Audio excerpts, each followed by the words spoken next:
देखिए, अगर हमें अर्थव्यवस्था को सही ढंग से चलाना है तो हमें भ्रष्टाचार को मिटाना होगा, अच्छे नेता को चुनना होगा। आपको याद होगा कि अमेरिका के जो कि राष्ट्रपति हुआ करते थे, जिनका नाम था बराक ओबामा, जब वो चुनाव में खड़े हुए तो उन्होंने अपने देश की जनता यानी कि अमेरिका की जनता से वादा किया था कि हम सारा ब्लैक मनी निकाल के और अमेरिका की जनता के बीच रख देंगे।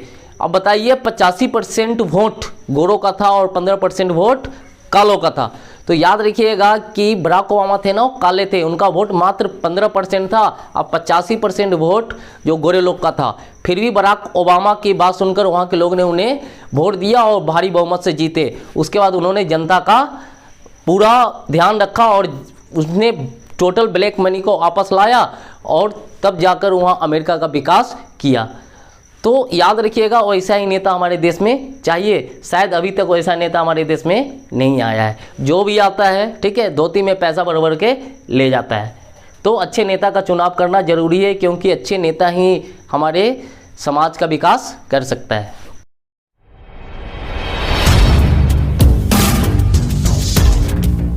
तो आप चलिए, आज हम पढ़ते हैं इकोनॉमिक्स का कुछ क्वेश्चंस, ठीक है।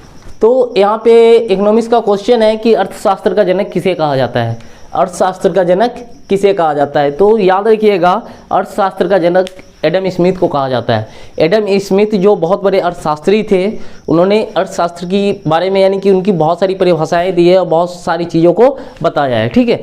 तो अर्थशास्त्र का जन्म किसे माना जाता है? एडम स्मिथ को। अगला है कि अर्थव्यवस्था किसे कहते हैं। अर्थव्यवस्था किसे कहते हैं? तो याद रखिएगा, वे सारा काम, ठीक है, जिससे मेरा रोजी रोटी चलता है। जैसे कि एक किसान क्या करता है ना कि फसल उगाता है, एक आदमी नौकरी करता है। तो ऐसे बहुत सारे काम होते हैं जिस अपना जीवन चलाने के लिए जिसे हम करते हैं, तो उसी को हम अर्थव्यवस्था कहते हैं। यानी कि एक इंसान जो अपना जीवन चलाने के लिए जो काम करता है, उसको हम क्या कहते हैं? अर्थव्यवस्था कहते हैं। तो चलिए, यह चीज़ तो पता हो गई, जीवन चलाने के लिए किया गया काम अर्थव्यवस्था कहते हैं।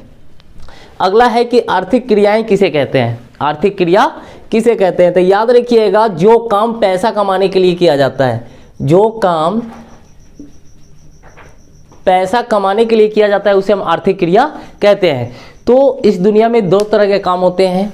एक काम होता है पैसा कमाने के लिए किया जाता है और एक काम होता है जो बिना पैसे के लिए किया जाता है। अगर हम भगवान की भजन करते हैं तो पैसे के लिए नहीं करते हैं। एक माँ बच्चे को जन्म देती है तो पैसे के लिए नहीं करती है। लेकिन यह क्वेश्चन है आर्थिक क्रियाएं, यानी कि जो काम सिर्फ पैसे कमाने के लिए किया जाता है उसे हम आर्थिक क्रिया कहते हैं। एक किसान खेती करता है, आर्थिक क्रिया है। एक आदमी नौकरी करता है, आर्थिक क्रिया है।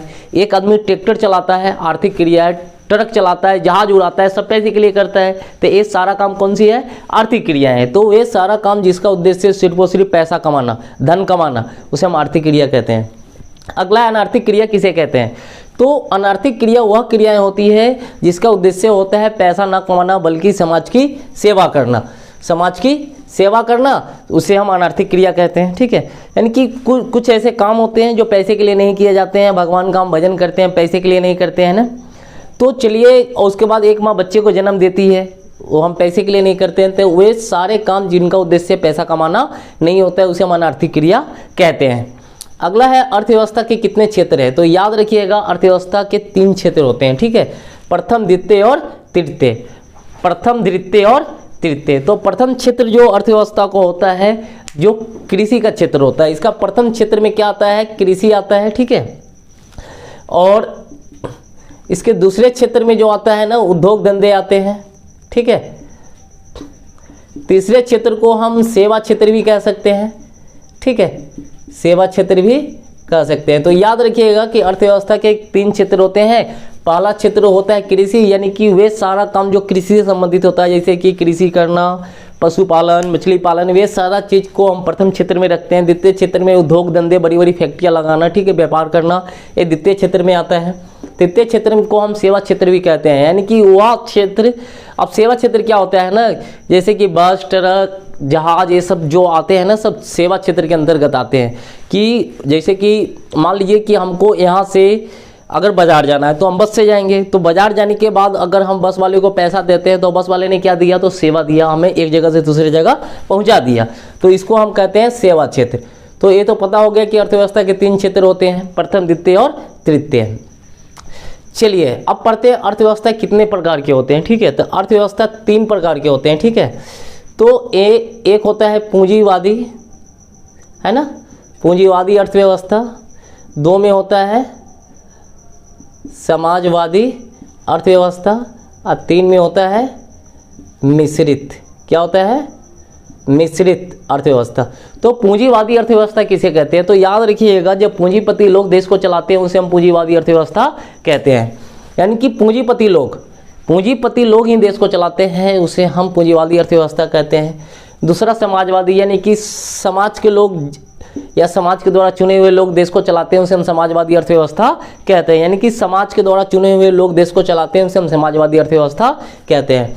3 में है मिश्रित अर्थव्यवस्था।